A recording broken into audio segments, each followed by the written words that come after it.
Welcome to the Explainer. So picture this. Your community has a ton of health problems, right? But you've only got the time and money to fix one. How on earth do you choose?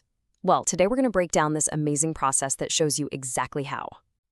I mean, that's a huge question for any community, big or small. To really get our heads around it, we're going to dive into this really cool case study from the Azores in Portugal. It focuses on a community of older adults who did, well, exactly that. All right, so a health diagnosis was done in this community and boom, it uncovered this huge, overwhelming list of problems. That's pretty much what happened here. And it created this classic dilemma, right? When you have a sea of needs, where do you even begin? And we're not talking a handful of issues. The team started with 37 distinct health problems. I mean, we're talking about everything from bad housing and people falling to chronic diseases and just not eating right. The list was all over the place.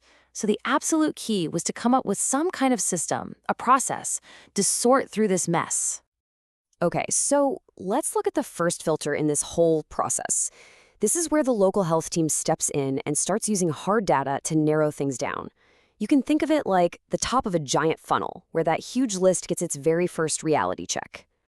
And their first move was, simple but really smart. They just started grouping similar issues together. So instead of having like 5 different problems all related to housing, they just bundled them into one category, housing risks.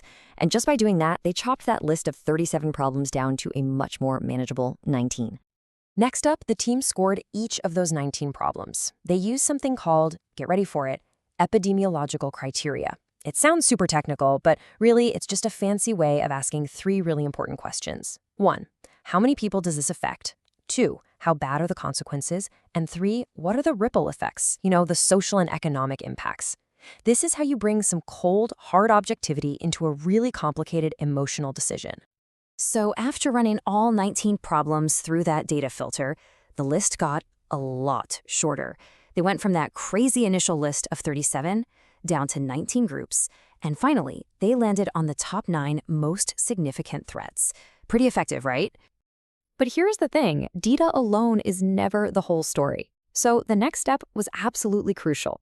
They brought in outside experts, specialists in gerontology, which is the study of aging, and community nursing, to look at that list of 9 and, well, to basically challenge the local team's thinking. Okay, now this is where it gets really interesting. If you look on the left, the local health team was, pretty focused on physical stuff, not enough exercise, bad eating habits. But then look at what the experts came up with on the right. They pushed totally different problems to the top, like people not taking their medicine properly, and this is a big one, social isolation. It completely reshuffled the deck. So this expert review created a whole new ranking, a much more refined one. And that gave them their final shortlist, the 5 most critical problems. You could call them the finalists. And these 5 were about to go before the most important judges of all, the community itself. And this right here is the last, and I argue, the most important filter. Because now the whole process shifts. It moves away from the experts and the spreadsheets and into the world of real, lived experience and community wisdom. To help guide this final conversation, they used a specific tool called the Hanlon method. Now, its purpose is actually pretty simple and brilliant. It's designed to balance the hard data about a problem's size with the practical, real-world question of, can we actually do something about this, right here, right now? Yeah, I know, that formula looks a little intense, but the idea behind it is actually super straightforward. It just weighs the size and seriousness of the problem, that's your A and B, against how well a solution would work, that's C, and how practical it is to actually pull it off, which is D. So it's really asking, is this a big deal? And is there a fix that's actually effective and, feasible for us? And you've got to look at who was in the room for this final decision. This wasn't a bunch of academics in an ivory tower. No.